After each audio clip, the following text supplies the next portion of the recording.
A police officer expecting a speeding ticket ended up delivering a baby on the side of the road. But this story isn't just about timing or chance. It's about compassion, courage, and the unexpected ways we show up for each other when it matters most. The sirens hadn't even started yet.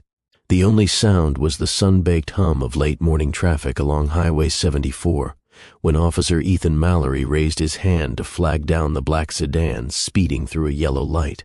He thought it was just another impatient driver, maybe late for a meeting, maybe distracted.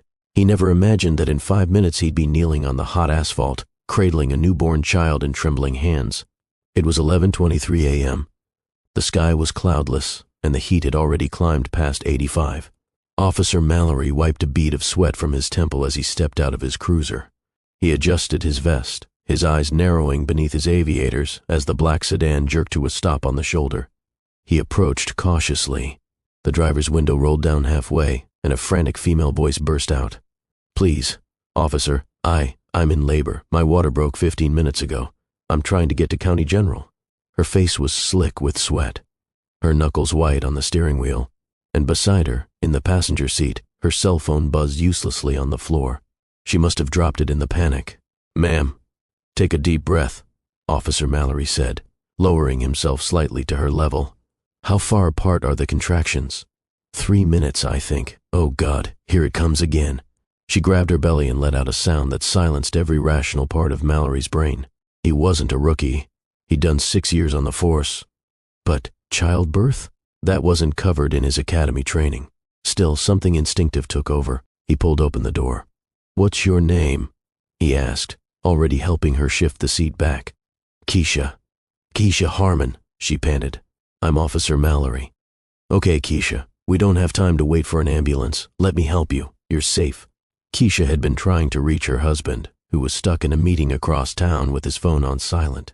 She'd felt the first contraction around 10:45 a.m., mild but unmistakable. By the time she hit the highway, her dress was soaked through and the pain was blinding. She'd hoped to make it to the hospital herself, just 10 more minutes away. But the fear had crept in. What if she didn't? What if something went wrong? Now, lying across her passenger seat with her legs awkwardly propped and her face twisted in agony, that fear was a storm roaring through her chest. Officer Mallory radioed for backup and EMS, but already knew they wouldn't make it in time. Traffic was thick. He needed to act. "Okay, Keisha, I need you to listen to my voice. Just focus on me." She nodded, teeth clenched, tears streaking her cheeks. "I'm gonna need to see what we're working with," he said gently, removing his gloves with shaking hands and tossing on a fresh pair. He glanced toward the growing group of bystanders slowing their cars. A woman pulled over, jogging up with a bottle of water and a towel. "I'm a nurse," she said. "Let me help." Mallory exhaled a breath he hadn't realized he was holding. Thank God. Together, they coached Keisha through the next few contractions. The nurse, her name was Julie, gave calm, firm instructions. Mallory stayed by Keisha's head, gripping her hand. "You're doing amazing," he whispered. "I swear you are. I know this is terrifying, but we're not going anywhere." Keisha sobbed. "I didn't think it would happen like this." "I know," he said, "but you're not alone. Not for a second." And then came the moment. Julie's voice turned urgent. "I can see the head, Keisha. I need one more push, right now." Keisha screamed, and then, in a blur of motion and heat and hope, a cry, a tiny, fierce, beautiful cry. Julie lifted the baby up, wrapped quickly in the towel. "It's a girl," she announced, beaming. Mallory sat back on his heels, breath caught in his throat. He felt his heartbeat pounding in his ears. He looked at Keisha, her face slack with disbelief, tears pooling in the corners of her eyes. "She's here?" Keisha gasped. "She's perfect," Julie said. Mallory wiped his eyes and laughed softly, his voice catching. "You did it." He didn't even realize he was still holding Keisha's hand. "Wait a second. Tell us where you are watching from in the comments. And don't forget to subscribe to Stories Abode for more stories like this." The ambulance finally arrived 5 minutes later. As the EMTs took over, Mallory stepped aside. His shirt clung to his back. His hands still shook. He heard one of the paramedics ask, "Who delivered her?" The nurse pointed at him. He did. First time, the paramedic raised his eyebrows. He should think about a career change. Mallory managed a weak smile, but inside, something was shifting. 2 hours later, Officer Mallory stood in the hospital hallway just outside the maternity ward, staring at the ground.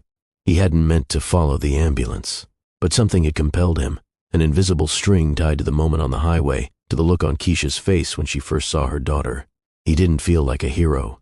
He felt like a man who had stumbled headfirst into something sacred. Officer Mallory? He looked up.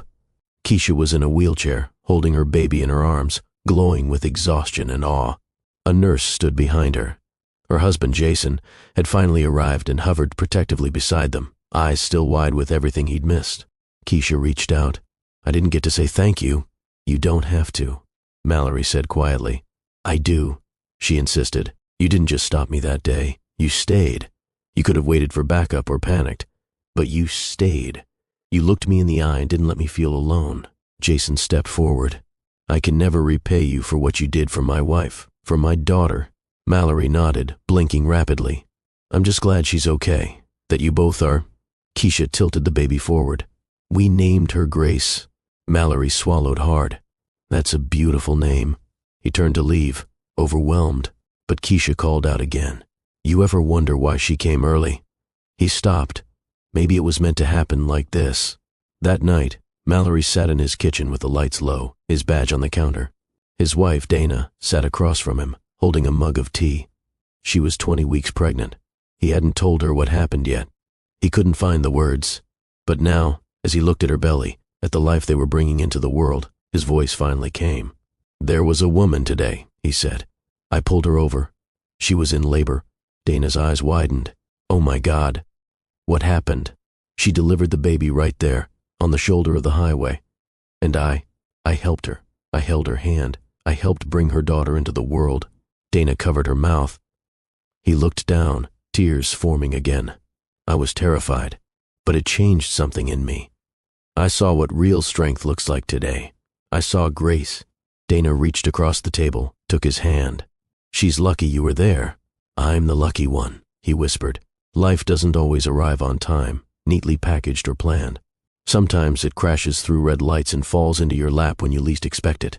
But in those moments, in the panic, the sweat, the silence before the first cry, if you can stand still long enough to care, to act, to stay, you might just become someone's miracle. And sometimes they become yours too. In a world where we often rush past each other, sometimes the most powerful moments come when we pause, when we choose to stay." Officer Mallory didn't just deliver a baby that day. He reminded us all of what it means to truly serve, to connect, and to carry grace in the face of the unexpected. In a world where we often rush past each other, sometimes the most powerful moments come when we pause, when we choose to stay. Officer Mallory didn't just deliver a baby that day. He reminded us all of what it means to truly serve, to connect, and to carry grace in the face of the unexpected.